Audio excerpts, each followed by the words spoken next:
Iya, Roh Kudus kan belum mempunyai peran belum menampakkan diri kepada Yesus.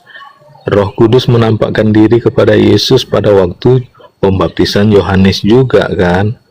Oh, jadi job desk-nya belum muncul ya di situ ya dulu ya. Kira-kira gitu, kira-kira. Kira-kira begitu.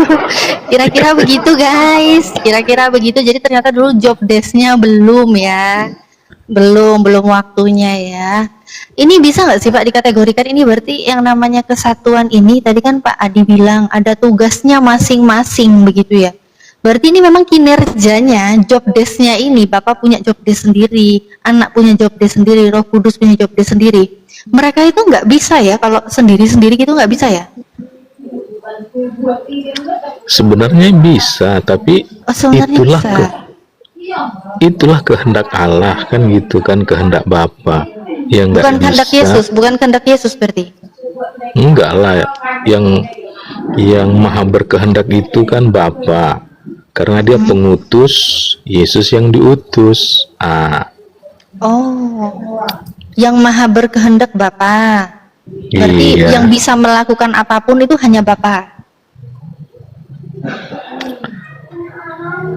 iya ya. Gimana menjelaskannya ya? Sebenarnya Gimana jelasinnya? Pak Adi bingung guys, Pegangan, oten-oten yang di bawah pegangan, jangan sampai terguncang. Gimana Pak Adi? enggak. Sebenarnya Allah bisa melakukan segala sesuatu. Yesus juga bisa, karena kuasa di dalam Allah ada dalam Yesus. Tapi ya kan, seperti dikatakan dalam kitab Filipi apa Kolose itu kan, Yesus mengosongkan dirinya ketika menjadi anak manusia. Arti dia mengosongkan diri, dia melakukan segala sesuatu menurut kehendak Bapa. Gitu dia Iya. Kak Natali. Berdasarkan kehendak Bapa. Berarti ini kan dari ketiganya ini yang bisa melakukan apapun tanpa terpengaruh yang lain itu hanya Bapa. Bapa bisa melakukan apapun berdasarkan kehendak Bapa. Tapi Yesus katanya bisa sih, tapi itu ketetapan Bapa. Dia harus ini Bapa gitu kata Pak Adi. Nah ini kenapa nggak yang maha aja yang disembah langsung? Kenapa harus ada Yesusnya lagi? Yesus aja ngaku kok di dalam Yohanes 5:30, aku tidak dapat berbuat apa-apa dari diriku sendiri. Kalau yang tidak bisa berbuat apa-apa dari diriku sendiri, dari dirinya sendiri aja dia nggak bisa ngapa-ngapain. Apa layak dikatakan itu sebagai Tuhan? Nanti dibilang ini kemanusiaannya lagi pasti. Silakan Pak Adi. Sebenarnya gini dia itu Kak Natali ya kan. Yesus kan diutus sebagai manusia untuk menggenapi nubuatan-nubuatan yang ada dalam perjanjian lama. Iya kan? Nubuatan-nubuatan untuk menyelamatkan manusia dari dosa dan kebinasaan. Jadi Yesus datang itu bukan tanpa petunjuk-petunjuk yang sebelumnya, tapi karena ada petunjuk-petunjuk sebelumnya. Jadi Yesus itu datang bukan ujuk-ujuk, kata orang mana itu ya, orang Jawa, wong Jawa. Iya. Bukan ujuk-ujuk. Bukan tiba-tiba. Iya. Terus ini semakin memperkuat dia diutus. Dia bukan pengutus. Dia nggak pernah lo ngutus Bapa. Tapi Bapa bisa sekapan-kapan pun kehendak Bapa ngutus Yesus. Kenapa nggak Yesus yang apa ya? Kenapa nggak Bapaknya aja gitu yang langsung disembah? Kenapa Yesus lagi itu kenapa? Kok dibilang itu Tuhan tapi sedangkan itu aja diutus, masa masih ada Tuhan senior, Tuhan junior, ada Tuhan junior diutus, gimana sih Pak? Aduh, pusing kepala Barbie. Sebenarnya pemahamannya nggak seperti itu loh Kak Natali. Pemahamannya Nggak seperti itu tuh nggak seperti apa? Nggak ada Tuhan junior, nggak ada Tuhan senior. Yang Nggak ada ada. adalah Tuhan Bapa, Tuhan Anak, Tuhan Tuhan Bapa, yang Tuhan Anak. mengutus, Tuhan yang diutus. Oke, kalau Nah, nggak ada Tuhan senior, Tuhan junior, Tuhan junior, adanya Tuhan Bapa, Tuhan Anak. Tuhan Bapa sama Tuhan Anak lebih dulu Tuhan mana? iya, di dalam Alkitab kan nggak dijelaskan itu mana duluan. Hmm, nggak dijelaskan. Iya, Bapa sama Yesus itu duluan mana? Yang ciptain Bunda Maria itu siapa? iya, Bunda Maria itu kan terlahir karena, ya kalau dari segi biologis itu kan karena adanya orang tuanya. Tapi kalau dari segi penciptaan ya bisa dibilang itu diciptakan oleh Allah kan gitu kan? Diciptakan Bapa, ya kan? Iya, Nah, sebelum Yesus lahir, sebelum Yesus ditaruh di kandungan Bunda Maria, Bapa sudah ada belum? iya Bapak dari selama-lamanya itu udah ada waktu yang tak terhingga ya kan? Waktu yang tak terhingga, berarti maha ada. Ya Iya, kan? Nah, Bapa itu maha ada. Sedangkan Yesus aja diutus Bapa. Ini berarti kan sudah jelas mana yang lebih dulu kan Bapa. Kok dibilang nggak ada yang junior senior? Ini gimana ya? Kalau oke lah, memang secara data nggak tertulis ada senior, ada junior. Tapi secara kualitas waktu aja, ini lebih dulu Bapa. Buktinya Bapa sendiri yang tadi katanya mengutus firman-Nya menjadi Yesus, ya kan, menjadi manusia yaitu Yesus. Kalau ada menjadi, berarti ada yang sebelumnya menjadi. Sebelum jadi itu ada gitu loh. Ini udah jelas berarti duluan Bapak. Setelah itu baru ada anak, kan begitu. Terus tadi dibilang nggak ada kesenioran. Ini terus apa bedanya dengan ada yang bisa diutus dan ada yang tidak bisa diutus? Bapak bisa mengutus Yesus, tapi Yesus kapan mengutus Bapak? Apakah pernah Yesus mengutus Bapak? Kalau memang mereka itu sama? iya, inilah misteri ilahi atau rahasia ilahi. Nggak bisa Misteri ilahi. kan? Iya kan nggak bisa dijelaskan. Untuk memuaskan akal manusia ini memang Nggak bisa dijelaskan ya Pak ya? payah dijelaskan, iya Kak Natali. Nggak bisa dijelaskan, Iya berarti kan? dengan Iya. kata lain sebenarnya imannya kalian itu nggak jelas ya? Karena memang nggak bisa dijelaskan. Oh jelas kalau Oh, itu jelas. Iya sangat. Katanya nggak bisa dijelaskan. Tadi Iya, Bapak sendiri yang bilang nggak bisa dijelaskan. Begitu saya bilang kalau tidak bisa dijelaskan berarti nggak jelas dong. Ya imannya jelas, tapi dalam menjelaskan tentang Kak Natali tanyakan tadi yang berhubungan dengan Bapak sebagai yang senior, Yesus sebagai yang junior, itu ya nggak bisa dijelaskan kan gitu, karena nggak ada penjelasan itu, karena itu rahasia ilahi. Nah, Coba jelasin yang pasti-pasti aja Pak, jangan yang misteri Pak. Kalau yang misteri ilahi tidak bisa dijelaskan tidak apa-apa. Tapi yang ada, yang tertulis di dalam Bible Anda, itu di mana? Apakah ada tertulis di dalam Bible, Yesus mengutus Bapa? ya nggak ada lah Kak Natali. Nah, nggak ada. Itu yang pasti-pasti namanya. Bukan yang nggak jelas, kita bicara yang pasti-pasti. Bapak sepakat nggak sih Pak? Pedoman hidup Bapak itu adalah firman Tuhan yang Bapak imani, yaitu Bible. Iyalah itu kan udah pasti kali ya. Nah, kalau yang namanya pedoman hidup ya berarti apapun pertanyaan ya kembalikan ke situ. Yang tidak ada di situ jangan diada-adakan. Masa mau melampaui isi firman Tuhannya Bapak? Jadi sebenarnya di sini kita diskusi mengingatkan aja ya, saling mengingatkan begitu kan. Jadi di saat lewat diskusi saya, Pak Adi ini melampaui batas, melampaui apa yang tertera di dalam pedoman hidup kalian, ya saya pun mengingatkan gitu loh. Ada nggak datanya? Oh nggak ada. Kalau nggak ada ya jangan diada-adain gitu Pak. Kalau ranah iman kalian mau melebihi apa yang tertulis itu silakan.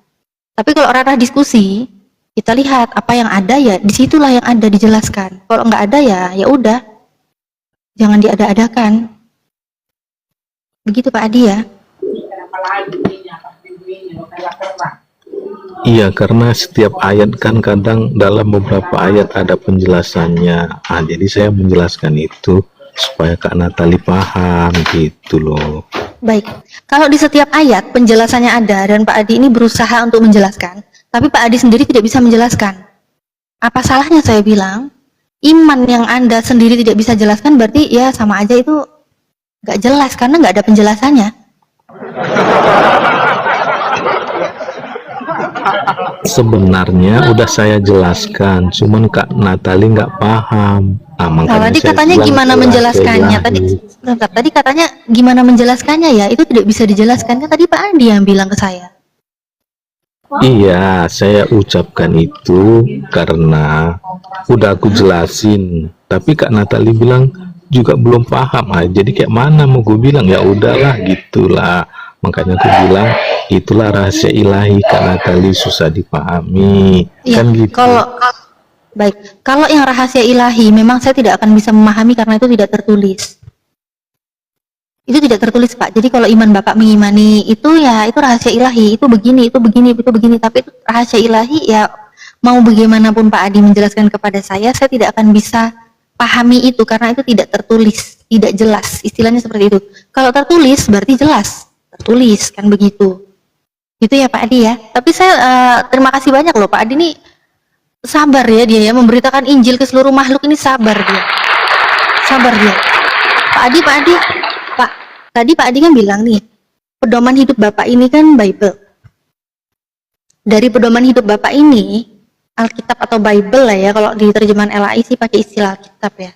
Bible ini, itu apa sih Pak yang Bapak dapati? Pedoman hidup pasti kan kita membutuhkan hidup itu nggak cuma di dunia. Karena sebagai orang beriman pasti kita tahu lah, di dunia ini kita cuma sementara. Yang kekal itu di akhirat. Nah Bapak bisa yakin ini pedoman hidup yang sebenar-benarnya membawa ke kehidupan yang kekal di akhirat? Bapak yakin ini bisa bertemu dengan Tuhan yang benar? Dari pedoman hidup Bapak ini Bible? Iya, sangat-sangat yakin Kak Natali. Dari mana Bapak yakin? Iya, karena ada kejelasan yang tertulis dalam Alkitab yang bisa kita pegang. Contohnya, nama Yesus adalah nama di atas segala nama, ya kan? Jadi nama di atas segala nama berarti nama yang berkuasa atas segalanya. Nah, dalam apa yang telah dilakukan Yesus dahulu oleh namanya bisa dilakukan lagi sekarang ini. Contohnya, ketika orang Kristen yang telah mempunyai karunia penyembuhan mendoakan seseorang yang sakit dalam nama Yesus, maka nama Yesus itu dapat menyembuhkan orang sakit itu. Itu salah satu contohnya. Berarti kalau itu bisa digenapi, maka kehidupan yang kekal pun akan digenapi dalam setiap diri orang percaya. Gitu dia Kak Natali. Kehidupan kekal bisa didapat orang yang percaya. Kalau mengenai mujizat ya Pak ya, dengan namanya Yesus, itu udah sering lah Pak kita bahas itu Pak, Matius 7, 21-23. Justru orang-orang itu diusir sama Yesus. Matius 7, 21-23. Bukan setiap orang yang berseru kepadaku, Tuhan, Tuhan akan masuk ke dalam kerajaan sorga, melainkan dia yang melakukan kehendak Bapakku yang di sorga. Pada hari terakhir, banyak orang berseru kepadaku, Tuhan, Tuhan, bukankah kami berbuat demi namamu, mengusir setan demi namamu, mengadakan mujizat demi namamu? Nama Yesus semua ini, dan saya tahu ini pelaku-pelakunya ini hanya Kristen. Satu-satunya di muka bumi ini yang menyembah Yesus sebagai Tuhan cuma Kristen. Tapi di 23-nya, pada waktu itu Yesus berterus terang pada mereka, Aku tidak pernah mengenal kamu, enyahlah daripadaku, kamu sekalian pembuat kejahatan. Kasihan sih sebenarnya. Dan kalau berdasarkan ini, Bapak bilang inilah menjadi dapat kehidupan kekal di akhirat ini, Bapak jangan melupakan dong apa yang Yesus katakan. Yohanes 17 ayat 3. Bahwa hidup yang kekal itu mengenal engkau satu-satunya Allah yang benar dan mengenal Yesus Kristus yang telah Engkau utus. Ini satu-satunya Tuhan yang benar itu Tuhan yang mengutus Yesus, bukan tiga tapi kesatuan, bukan Pak. Mana ceritanya hidup kekal itu adalah bermujizat di dalam nama Yesus? Mana? Nggak ada hidup kekal itu bermujizat di dalam nama Yesus. Yang ada tercatat di Matius 7:21-23, orang-orang itu malah diusir, dikatain pembuat kejahatan. Silakan Pak Adi, gimana? Iya Kak Natali. Tadi Kak Natali menghubungkan dengan dengan Matius pasal 7 ayat 21-23, ya kan? Ya, kalau kita hubungkan lagi dengan Lukas pasal 10 ayat 20, ya kan? Bahwasanya orang-orang yang mengusir roh-roh jahat itu namanya tertulis di dalam kitab kehidupan. Jadi, ya kan, kita harus memahami kedua ayat itu dengan seksama supaya kita menemukan titik terang, bukan titik gelap. Titik terangnya. Kalau terang itu kan membawa kita kepada keselamatan. Kalau titik gelap membawa kita kepada kebinasaan. Kita harus cari titik terangnya. Jadi titik terangnya kan di situ dikatakan dalam Matius pasal 7, ya kan, ayat 23, mereka yang melakukan mujizat tapi juga nggak melakukan kehendak Bapa. Mereka hanya melakukan mujizat tapi nggak melakukan kehendak Bapa. Itulah yang masuk kepada kebinasaan. Gitu dia.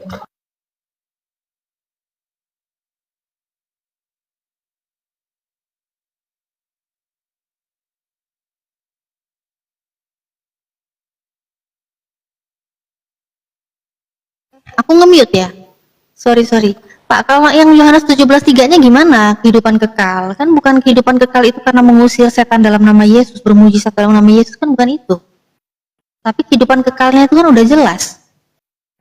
Kehidupan kekalnya itu Yohanes 17:3, mengenal satu-satunya Tuhan yang mengutus Yesus. Dan kehendak Bapa yang tadi Bapak bilang itu kan kehendak Bapa. Emang kehendak Bapa itu apa, Pak?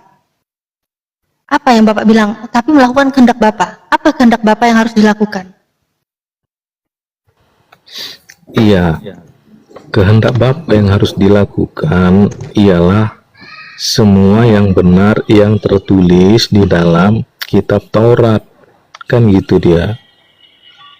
Jadi semua yang tertulis, contoh, apa yang tertulis di dalam 10 perintah Tuhan itu harus dilakukan dengan baik, dengan benar, ya kan? Terus habis itu tentang hidup kekal itu bukan melakukan mujizat. Ya memang itu betul, tapi kan gini dia pemahamannya. Saya bisa meyakini bahwa nama Yesus itu nama yang menyelamatkan, ya kan? Bahwa nama Yesus itu adalah nama yang menyelamatkan karena nama itu dahulu dapat melakukan mujizat-mujizat, saat ini pun dapat melakukan mujizat-mujizat. Artinya kuasa nama itu nggak berubah, tetap sama dahulu dan sampai saat ini, bahkan sampai kedatangannya kali kedua. Itulah yang membuat saya yakin bahwasannya di dalam Yesus, oleh nama itu saya dapat menuju hidup yang kekal ketika saya ada dalam kebenaran-kebenaran Allah ataupun kehendak Allah. Kalau kita berbicara tentang Yohanes 17 ayat 3, ya kan? Di situ kan ada dikatakan, inilah hidup yang kekal itu, yaitu bahwa mereka mengenal Engkau satu-satunya Allah yang benar. Jadi di sini kata Allah yang benar itu kan belum dijelaskan. Jadi supaya saya memahami makna kata satu-satunya Allah yang benar itu, maka saya perlu referensi ayat yang lain. Setelah saya baca-baca dan pelajari, saya menemukannya. Saya menemukan itu di dalam Roma pasal 3 ayat yang ke-26 bagian B. Roma pasal 3 ayat 26 yang tertulis begini, ia benar dan juga membenarkan yang percaya kepada Yesus. Jadi Allah yang benar itu adalah Allah yang membenarkan orang-orang yang percaya kepada Yesus. Gitu dia Kak Natali. Allah yang benar itu Allah yang membenarkan orang-orang yang percaya kepada Yesus. Iya. Itu ya, Pak? Iya. Baik, kalau berdasarkan Roma 3:26, kalau Bapak menjelaskan bahwa Allah yang benar adalah Allah yang membenarkan orang-orang yang percaya kepada Yesus. Di sini saya setuju memang, karena memang Tuhan itu akan membenarkan siapapun yang percaya kepada Yesus pada zamannya, kan begitu? Karena memang Yesus kan diutus ada zamannya ya, ada masanya, bahkan kisaran 3 tahunan aja kan, 30 sampai 33 tahun. Jadi siapa yang percaya kepada Yesus saat Yesus itu diutus, ya percaya aja apa yang Yesus katakan. Pasti Tuhan akan membenarkan itu. Nggak akan disalahkan orang yang percaya kepada Yesus. Nggak mungkin disalahkan. Karena apa yang Yesus katakan semua berasal dari Bapa. Nah, tapi Bapak dari tadi saya tanya, mengenai hidup yang kekal itu apa? Terus Bapak lari, itu kan harus yang diusir itu kan karena dia tidak melakukan kehendak Bapa. Sedangkan kehendak Bapa, itu pun Bapak menjelaskan itu nggak alkitabiah gitu loh. Kehendak Bapa itu seperti apa, begitu Pak. Kehendak Bapa itu ada Pak dalilnya, udah dikasih tahu Yesus di dalam Yohanes 6:40. Sebab inilah kehendak Bapakku. Inilah kehendak Bapakku, supaya setiap orang yang melihat yang melihat anak dan yang percaya kepadanya beroleh hidup yang kekal, dan supaya aku membangkitkannya pada akhir zaman. Jadi ternyata kehendak Bapa itu orang-orang itu melihat Yesus, percaya kepada Yesus supaya mendapat hidup kekal.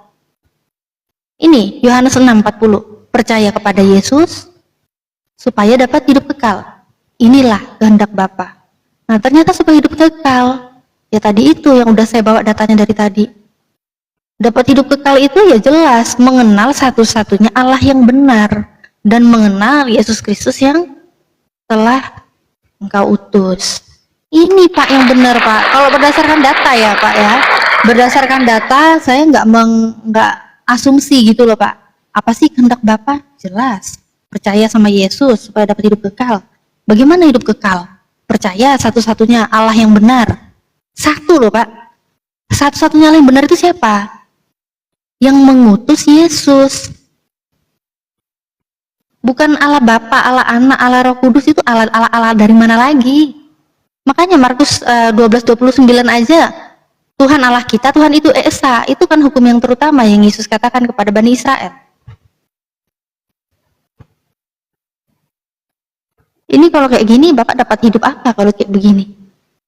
Allahnya jadi banyak, bukan satu-satunya, tapi kesatuan yang isinya 3. Ada Allah Bapa, Allah Anak, Allah Roh Kudus. Sedangkan di sini satu-satunya Allah benar, Allah yang mengutus Yesus. Pak Adi, mic-nya ke-mute. Silakan Pak Adi. Iya, terima kasih Kak Natali. Sebenarnya kan kehendak Allah itu atau kehendak Bapa itu banyak, ya kan?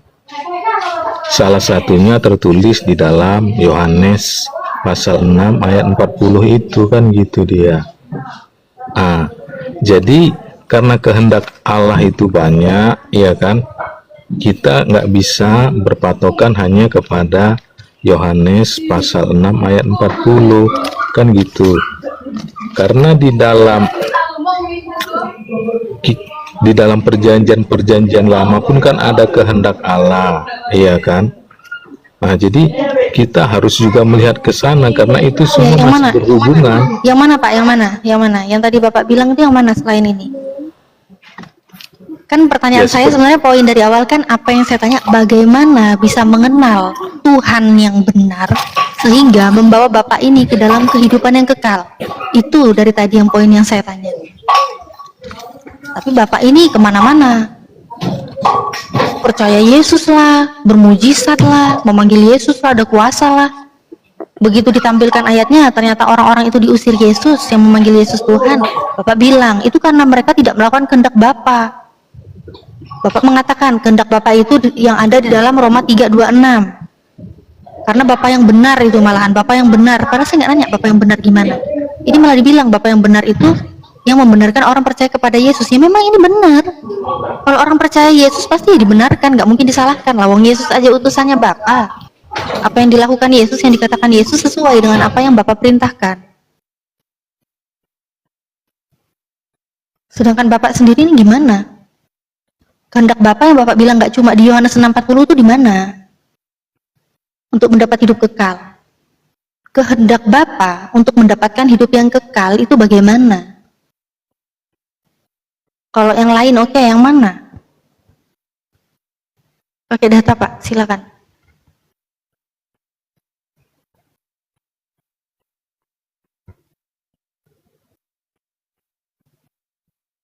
Data sekalian ditampilkan juga data-data yang lainnya yang tadi katanya ada Allah Bapa, Allah Anak, Allah Roh Kudus, itu mana gitu loh. Ya kalau Yesus sendiri kan mengatakan hidup yang kekal ya satu-satunya Allah yang benar yang telah mengutus Yesus.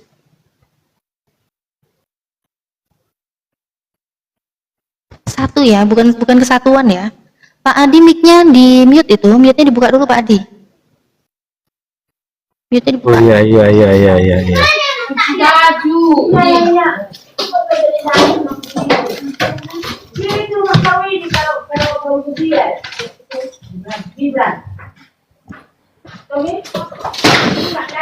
Aduh. Sampai banting-banting meja, guys. Banting meja ini Pak Adi nih.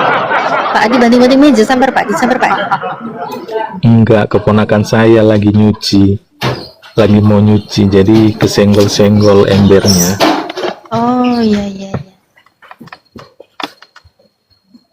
Iya silakan Pak Adi.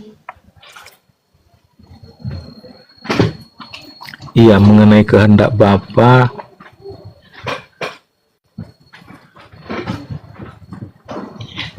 itu kan juga tertulis dalam Yohanes pasal 6 ayat 38. Sebab aku turun dari sorga, bukan untuk melakukan kehendakku, tetapi untuk melakukan kehendak Dia yang telah mengutus aku. Dan inilah kehendak Dia yang telah mengutus aku, yaitu supaya dari semua orang yang diberikannya kepadaku, jangan ada yang hilang, supaya kubangkitkan pada akhir zaman. Jadi ada ayat yang mendukung ayat yang lain. Jadi kehendak Bapa itu kan terusan yang tadi Pak ya. Iya, kan terusan yang tadi sebelumnya. Iya, jadi kan ayat di dalam Alkitab itu sebenarnya kan perlu didukung dengan ayat yang lain supaya dapat dijelaskan dengan sangat hati-hati, dan itu menjadi keselamatan bagi yang mendengarkannya. Gitu dia. Iya, apa kehendak Bapak? Apa kehendak Bapak? Kalau Bapak bawa di Yohanes 6:38 ya ini memang lanjutannya Pak, lanjutannya ayat yang 40 yang saya bawa tadi. Ini kan untuk melakukan kehendak Dia yang telah mengutus aku, kan gitu. Kehendak Dia ya kita baca lagi ini terus ya kan. Sampai ke 40, ternyata kehendaknya itu ini. Melihat Yesus, percaya kepada Yesus, dapat hidup kekal.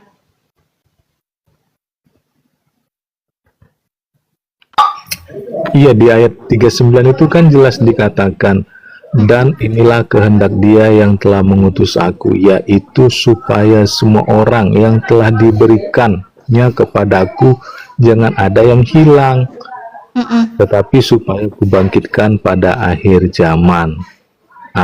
Jadi di ayat 40-nya, sebab inilah kehendak Bapakku, yaitu supaya setiap orang yang melihat Anak dan yang percaya kepadanya beroleh hidup yang kekal, supaya mereka membangkitkan Dia pada akhir zaman. Nah, Iya, terus apanya yang lain gitu loh? Apanya yang lain? di ayat 39 dan ayat ke-40 itu kan ada kata-kata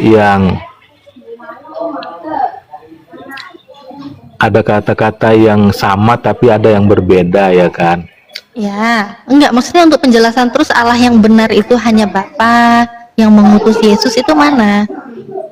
Oh, itu tadi kan tertulis jelasannya dalam dalam Roma pasal 3 ayat 26. Oh iya, Roma 3:26 ini sebenarnya sama aja. Jadi orang-orang itu percaya kepada Yesus. Iya kan? Iya, berarti orang-orang yang percaya kepada Yesus yang dibenarkan Allah, itulah Allah satu-satunya yang benar. Nah, Ya, kan gitu dia. apa yang Bapak percayai dari Yesus? Yesus mengatakan satu-satunya Allah yang benar yang diperkenalkan Yesus itu adalah Allah yang mengutus Yesus. Bapak nggak percaya ini kan? Tadi Bapak bilang ada Allah Anak, ada Allah Roh Kudus, tapi Yesus sendiri bilang hanya ada satu-satunya Allah, satu-satunya Allah yang benar. Bapak nggak percaya apa yang Yesus bilang? Sebenarnya percaya Kak Natali, cuman kan gini, dia harus dijelaskan kadang dalam per ayat. Nggak bisa ayat ini menjadi patokan keseluruhan, kan gitu. Sebentar. Jadi Kalau harus ada yang dijelaskan, itu penjelasan siapa? Apakah itu penjelasan Yesus atau itu penjelasan pendeta? Yang disuruh percaya itu percaya apa kata Yesus. Bahkan di Roma juga yang dibilang itu percayanya itu percaya kepada Yesus.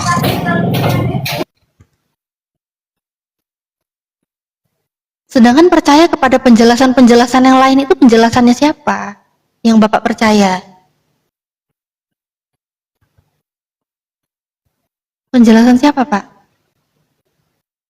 ya gini, dalam memahami Alkitab kan kita harus perlu Roh Kudus. Roh Kuduslah yang menjelaskan itu kepada kita, Kak Natali. Nah, jadi Oh, berarti gimana jadi gimana? Jadi gimana, Pak? Maaf saya potong tadi, jadi gimana, Pak? Biar selesaikan dulu. iya, karena untuk memahami Alkitab ini orang-orang percaya atau orang-orang Kristen itu memerlukan Roh Kudus supaya penjelasan-penjelasan itu nggak lari dari yang semestinya. Jadi kalau orang-orang percaya itu menjelaskan, biasanya kita harus lihat penjelasannya membawa kepada Yesuskah dia atau enggak, membawa kepada keselamatan yang dijanjikan Yesus atau enggak. Jadi kalau udah ke sana berarti penjelasannya itu benar dan itu berasal dari Roh Kudus. Berasal dari Roh Kudus ya. Kalau berasal dari Roh Kudus penjelasannya berarti ini sudah tidak mengikuti lagi kehendak Bapa. Karena di sini kehendak Bapa itu percayanya kepada Yesus, ya kan? Kalau berdasarkan data itu kehendak Bapa itu percayanya kepada Yesus. Bahkan di Roma aja, Roma 3:26, Paulus juga mengatakan percayanya itu kepada Yesus. Ya. Nah, kalau Bapak bilang itu harus diurapi Roh Kudus, harus dibimbing Roh Kudus, mendapat ya pokoknya pimpinan Roh Kudus lah ya. Roh Kudus yang mana yang Bapak maksud? Ya, Roh Kudus mana yang Bapak maksud? Karena Roh Kudus saja itu mencegah loh Pak. Pemberitaan ke Asia itu dicegah loh Pak. Terus Roh Kudus mana ini yang dimaksud nih? Roh Kudus dulu melarang-larang loh ke Asia, nggak boleh loh dulu ke Asia itu. Beritakan Injil ke Asia itu nggak boleh, Roh Kudus melarang itu. Itu Roh Kudus yang mana? Ya, inilah gunanya kita memahami tadi kan Kak Natalia ya. Jadi kan di situ kan Roh Kudus yang mencegah Paulus melayani ke Asia itu bukan berarti Roh Kudus nggak mau pelayanan ada di Asia, tapi Roh Kudus ingin mengarahkan Paulus kepada hal yang lebih spesifik, iya kan? kepada hal yang lebih urgent, kepada hal yang lebih penting. Nah, sehingga dia nggak diizinkan Roh Kudus ke Asia tapi ke tempat yang lain. Nah, kan gitu kan. Iya, itu kan ke tempat lain. Terus yang boleh ke Asianya mana? Yang boleh ke Asianya mana? Karena kan dicegah, nggak dibolehin. Roh Kudus mencegah memberitakan Injil ke Asia. Terus kalau katanya ada Roh Kudus yang memberitakan kepada Bapak, mengilhami Bapak, membimbing Bapak, itu Roh Kudus yang mana? Yang ke Asia itu Roh Kudus yang mana? Kalau ini nggak boleh, akhirnya dia ke lain. Oke, dia akhirnya ke tempat lain, bukan ke Asia. Terus yang ke Asia itu yang mana? Kan nggak boleh ke Asia.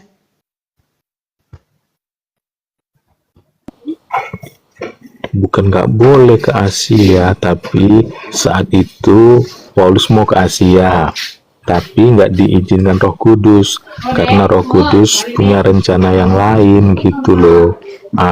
Terhadap diri Paulus. Contohnya gini, ya kan?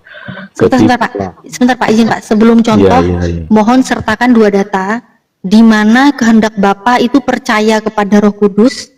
Kemudian sertakan juga data di mana Roh Kudus itu mengizinkan pemberitaan Injil di Asia. Silakan Pak.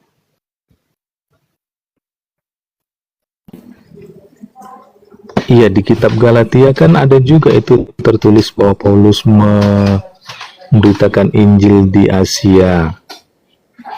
Iya kan? Tapi di mana Pak? Dia melawan Roh Kudus berarti ya Pak ya? Siapanya Kak? Paulusnya lah. Katanya ternyata ada juga dia ke Asia, mana? Berarti dia melawan? Bukan, itulah makanya saya bilang tadi, ayat per ayat yang ada dalam Alkitab punya penjelasannya masing-masing. Kadang nggak bisa dihubungkan, kadang bisa. Gitu dia. Makanya kita perlu orang yang kompeten menjelaskan itu. Kita perlu Roh Kudus. Itu katanya bukan melarang. Itu ini karena Roh Kudus melarang mereka menyampaikan firman di Asia. Itu, dan datanya nggak ada ya. Datanya kehendak Bapak itu percaya kepada Roh Kudus itu nggak ada. Kalau memang ini nggak ada, berarti apa yang Yesus katakan benar. Berarti Yesus tidak berbohong. Karena di dalam Matius 15:24 dan juga Matius 10:5-6, Yesus sendiri kan mengatakan, ya, Yesus diutus hanya kepada domba-domba yang hilang dari umat Israel. Dan Yesus berpesan kepada 12 murid, jangan ke bangsa lain, melainkan pergilah ke domba-domba yang hilang dari umat Israel. Ini sejalan, nggak boleh ke Asia, ini sejalan.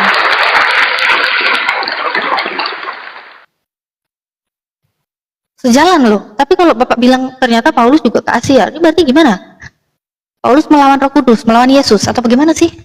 Dan itu Roh Kudus yang mana gitu loh. Dan dari tadi saya tidak menemukan satu data dari Pak Adi, mana kehendak Bapak itu mendengarkan Roh Kudus. Yang ada dari tadi percayanya percaya kepada Yesus, mendengarkan Yesus, bukan percaya Roh Kudus. Mana? Gini loh Kak Natalia, kalau kehendak Bapa itu, kalau kehendak Roh Kudus itu udah pasti kehendak Bapa gitu loh.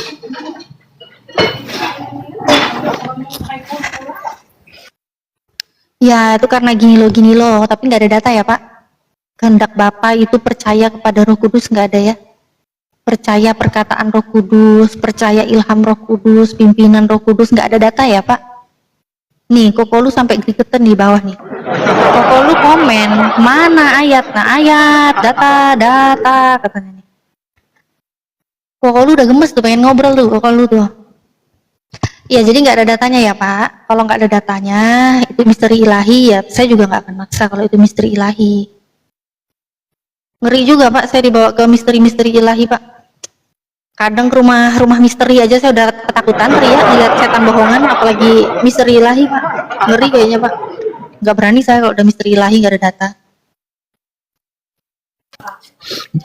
Gini loh Kak Natalia, Bapak itu secara otomatis percaya kepada Roh Kudus karena apa yang dikeluarkan Roh Kudus itu berasal dari Bapa ataupun dari Yesus. Bapak percaya kan kepada Roh Kudus.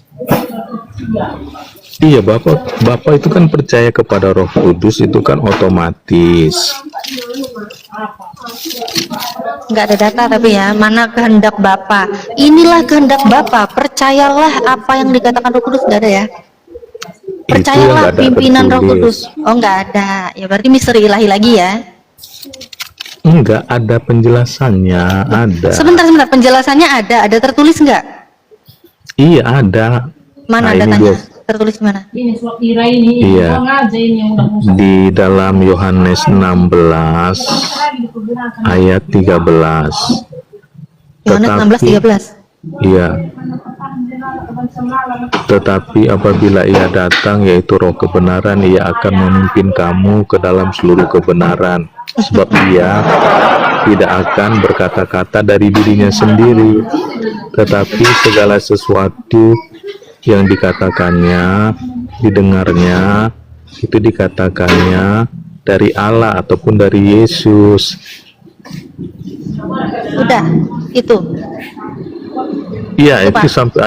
sampai ayat 15 kan kita bisa mendapat pemahaman Oke. seperti itu. Yohanes 16:13 saya tampilin ya. Iya, 16:13 sampai 15. 16:13. Yang saya tanya Roh Kudus ya, Pak ya.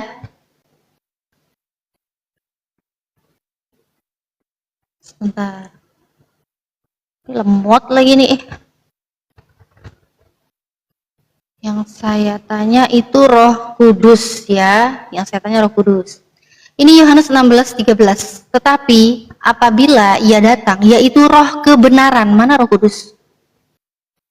Tetapi apabila ia datang, yaitu Roh kebenaran, ia akan memimpin kamu ke dalam seluruh kebenaran. Sebab ia tidak akan berkata-kata dari dirinya sendiri, tetapi segala sesuatu yang didengarnya, itulah yang akan dikatakannya dan akan memberitakan kepadamu hal-hal yang akan datang.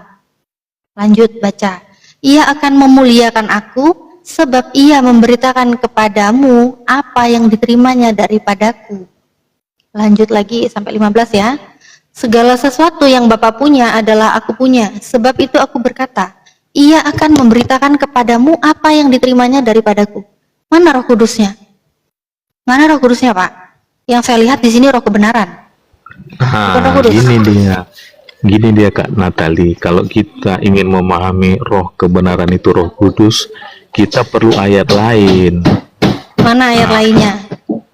Itu tertulis di dalam Yohanes pasal 15 ayat 26 dan Yohanes 14 ayat 26.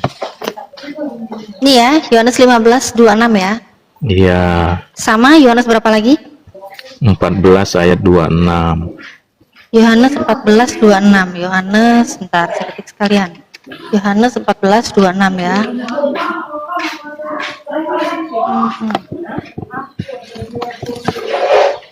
Oke, ayat lain ya, Yohanes 15:26. Jikalau penghibur yang akan kuutus dari Bapa datang, yaitu Roh kebenaran. Roh kebenaran lagi, Pak. Yaitu Roh kebenaran yang keluar dari Bapa, ia akan bersaksi tentang aku. Ya, ini Roh kebenaran ya, bukan Roh Kudus ya. Iya. Terus iya. saya baca lagi Yohanes 14:26. Tetapi penghibur, ini penghibur, yaitu Roh Kudus, yang akan diutus oleh Bapa ke dalam namaku. Dialah yang akan mengajarkan segala sesuatu kepadamu dan akan mengingatkan kamu akan semua yang telah kukatakan kepadamu. Itu. Nah, berarti Kak Natali udah bisa paham. Sebentar, kan? sebentar. Ini berarti maksud Bapak, Roh kebenaran itu adalah Roh Kudus. Iya. Oke, menurut Pak Adi, Roh kebenaran adalah Roh Kudus. Tetapi di sini juga nggak ada ya, nggak ada data yang katanya mendengarkan Roh Kudus ya. Nggak ada ya, adanya tadi Roh kebenaran. Tapi kalau di sini diklaim Roh kebenaran itu adalah Roh Kudus ya. Kalau dibilang Roh kebenaran itu adalah Roh Kudus, itu gimana ya? Karena di sini kan ini penghibur, bukan kebenaran, ya. Di Yohanes 14:26, tetapi penghibur yaitu Roh Kudus. Ya, penghibur itu yang Roh Kudus. Sedangkan bukan kebenaran. Tapi kalau kebenaran di sini dibilang Roh kebenaran adalah Roh Kudus, dan ini udah jelas ternyata ini Roh Kudusnya aja menurut Pak Adi ini Roh Kudus ya yang diutus. Dan ini tidak akan datang kalau Yesus itu tidak pergi. Iya kan? Tadi di ayat yang keberapa itu? Yang Dia nggak akan datang kalau Yesus nggak pergi, gimana? Nah, sebentar. Ya, yang keberapa Pak tadi Pak? Apanya? Ini nih. Masih banyak hal tetapi sekarang belum menanggungnya ini ya. Tetapi apabila ia datang roh kebenaran, ia akan memimpin kamu ke dalam seluruh kebenaran. Sebab ia tidak akan berkata-kata dari dirinya sendiri. Bentar, aku lupa ini, kebanyakan data nih. Yang roh kudus roh kebenaran datang kalau Yesus itu pergi, itu mana Pak? Lupa aku, ada teman-teman yang ingat nggak di sini? Kok lu ingat nggak datanya ya? Sebentar nih. 1526 Kak Natalia. 1526 ya? Iya. 1526 ini jikalau penghibur yang akan kuutus dari Bapa datang, yaitu roh kebenaran. Sebentar. Ada yang ingat teman-teman typing? Bentar aku buka dulu ya. 1526 sama 1426, 1526 sama 1426.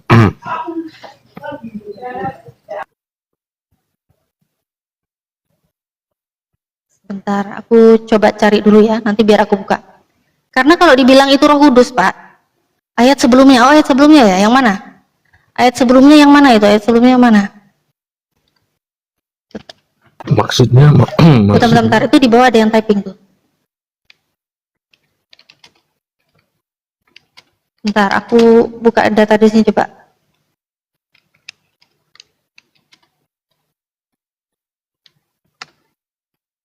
Yohanes 16:7 ya. Oke. Yohanes 16:7 ini. Ini penghibur ya. Penghibur itu kan kata Bapak itu Roh Kudus. Nih, Yohanes 16:7 ya, Pak ya. Oke, karena saya itu data dulu baru bacot ya. Walaupun saya tahu ada narasinya, tapi saya nggak berani bernarasi kalau datanya saya nggak tampilkan gitu. Yohanes 16:7 ya. Namun benar yang kukatakan ini kepadamu adalah lebih berguna kamu jika aku pergi nih. Jika aku pergi, ya. Nih, sebab jikalau aku tidak pergi, penghibur itu tidak akan datang kepadamu. Tetapi jikalau aku pergi, aku akan mengutus dia kepadamu. Ini kan penghibur ya, Pak ya. Penghibur. Penghibur. Bukan roh kebenaran ya. Ini penghibur ya, bukan roh kebenaran ya. Tapi Bapak menyamakan roh kebenaran adalah penghibur dan penghibur adalah Roh Kudus. Itu kan? Menurut Bapak kan tadi begitu tuh datanya tadi. Iya. 26. Aduh, ini kok lemot lagi nih. Nah, ini Bapak gimana, Pak? Kalau Bapak bilang itu Roh Kudus, sedangkan dari zaman dulu Roh Kudus itu sudah ada loh, Pak. Roh Kudus itu sudah ada. Gimana bisa lagi Roh Kudus tidak akan turun kalau Yesus nggak pergi, sedangkan Roh Kudus sudah datang. Kemana-mana kita jadi ngebahasnya ini. Maksudnya gini loh Kak Natalia.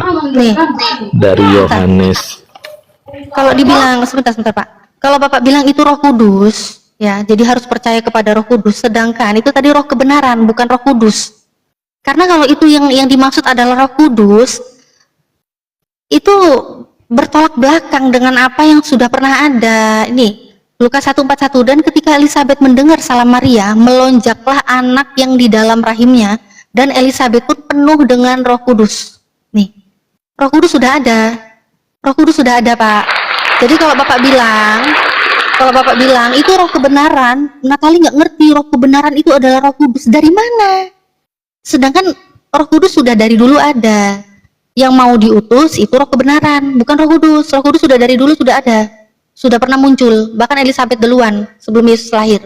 Elizabeth sudah kepenuhan dengan Roh Kudus. Begitu, Pak. Begitu, Pak Adi. Ya, Pak Adi. Iya, shalom. Dilanjut Bang Adi, itu kan sama-sama pakai data, jadi open mind aja. Kalau misalnya istilah katanya memang yang selama ini diyakini itu bertentangan dengan logika yang diangkat oleh Mbak Iriani, ya tidak harus syahadat sekarang, minimal pelajari lagi mana yang benar, kan gitu. Minimal di dalam diskusi ini, ketika benar kita bilang benar, ketika salah kita bilang salah, gitu Bro Adi. Yang lain jangan naik dulu ya, diskusinya bagus ini. Dilanjut Mbak Natalia. Iya kok. Jangan syahadat juga, jangan. Orang bersyahadat itu orang berakal. Sedangkan tadi Pak Adi mengatakan imannya dia untuk mengimani Tuhannya itu nggak pakai akal, jadi nggak perlu. Ya Pak Adi ya, nggak perlu lah. Orang kalau mau masuk Islam itu berakal. Mengenal Tuhan itu pun dengan akal. Tapi kalau Pak Adi mengimani Tuhan yang nggak usah pakai akal, jadi repot gitu. Kecuali kalau mau membuang mindsetnya ya, semua pakai akal bisa ke Islam. Tapi kalau belum pakai akal nggak usah repot-repot. Jangan, nanti bahaya. Soalnya Islam itu untuk orang berakal ya. Wajib bagi orang berakal itu Islam itu wajib. Enggak, sebenarnya Kristen pun perlu akal. Itu kan banyak dijelaskan dalam kitab Amsal. Cuman akal itu dipergunakan dalam beberapa hal tertentu gitu loh. Tertentu kadang-kadang ya. Iya. Oh iya, kadang-kadang nggak ngakal juga Bapak. Kadang-kadang nggak pakai Iya, akal karena juga gini dia. kan. Karena gini, yang paling tertinggi di dalam kekristenan untuk mengenal Tuhan itu kan iman, ya kan? Sehingga dalam kitab Ibrani itu ada dituliskan secara khusus tentang iman. Itulah iman tadi. Baik, terus iman yang Bapak bilang tadi, ini roh kebenaran yang dimaksud. Kalau Bapak bilang roh kebenaran itu adalah Roh Kudus, itu lewat ya Pak ya? Lewat Pak.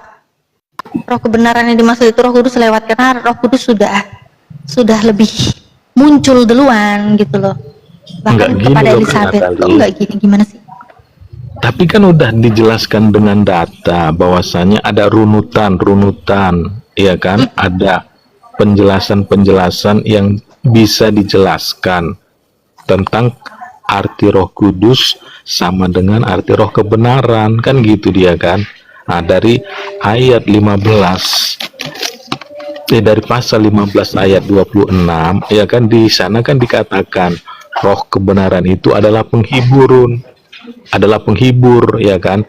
Tetapi dalam Yohanes 14 ayat 26 dikatakan penghibur itu adalah Roh Kudus. Mana roh kebenaran, roh penghibur itu Roh Kudus? Kalau misalnya roh kebenaran itu adalah Roh Kudus, Pak, ini Yesus lupa atau gimana gitu loh? Oke lah, saya coba mengikuti Bapak. Saya tidak akan memaksakan ya. Karena saya di sini cuma bisa nunjukin data aja. Kalau Bapak memiliki iman yang seperti apa, penjelasan seperti apa itu silakan. Tapi kalau Bapak menjelaskan roh kebenaran itu adalah Roh Kudus, ya. Sedangkan Roh Kudus itu sudah dari zaman dulu. Padahal Yesus sendiri bilang kalau yang ini tadi katanya roh kebenaran itu adalah Roh Kudus, gimana mungkin bisa gitu loh. Kalau Yesus nggak pergi, penghibur itu tidak akan datang, kan gitu. Tapi kalau dia pergi, dia akan datang. Nah ini kalau Roh Kudus ya ngapain juga nungguin Yesus pergi lah, wong Yesus belum ada aja juga udah ada. Roh Kudus sudah dari dulu ada gitu loh. Oh, itu maksudnya gini loh Kak Natali. Maksudnya Yohanes gini. 16 ayat 7. Aku bacain ya. Ya, bacakan. Iya, aku bacain. Namun benar yang kukatakan ini kepadamu adalah lebih berguna bagi kamu jika aku pergi, sebab jikalau aku tidak pergi, penghibur itu tidak akan datang kepadamu, tetapi jikalau aku pergi, aku akan mengutus dia kepadamu. Artinya gini, kalau Yesus nggak naik ke sorga, Roh Kudus itu nggak akan datang kepada murid-murid Yesus. Tapi kalau Yesus naik ke sorga, Roh Kudus itu diminta Yesus kepada Bapa untuk diutus kepada murid-muridnya, sehingga Roh Kudus itulah yang menyertai murid-murid Yesus di dunia ini. Gitu dia. Tapi penjelasan itu bukan data ya? Iya, datanya nggak ada. Oh, datanya nggak ada. Datanya kan udah jelas tadi loh. Mana? Tapi Kak Natali Kak Natali tunjukkan di Yohanes 16 ayat 7 tadi. Saya menjelaskan itu. Iya, ini kan Yohanes 16:7 kan yang tertulis kan kalau Yesus pergi, barulah penghibur itu datang. Kalau Yesus nggak pergi, Itulah. nggak datang penghibur itu. Nah, itu kan Bapak kan berbicara tadi ini begini, itu kan penjelasan, berarti bukan yang tertulis. Iya, penjelasan ayat 7 itu kan gitu dia. Supaya Ya, bisa penjelasan ya. dipahami. Penjelasan. Ya. Berarti iya. penjelasannya memang tidak tertulis, tidak ada datanya. Itu hanya dipanjang-panjangkan. Ya. Panjang-panjangkan ya Pak ya. Bukan. Oh bukan? Dijelaskan. Kalau bukan di mana? Contohnya Nggak ada. gini, contohnya ya kan. Ya penjelasan itu udah di mana deh penjelasan itu kalau nggak ada tertulis, kalau ada tertulis itu di mana penjelasan?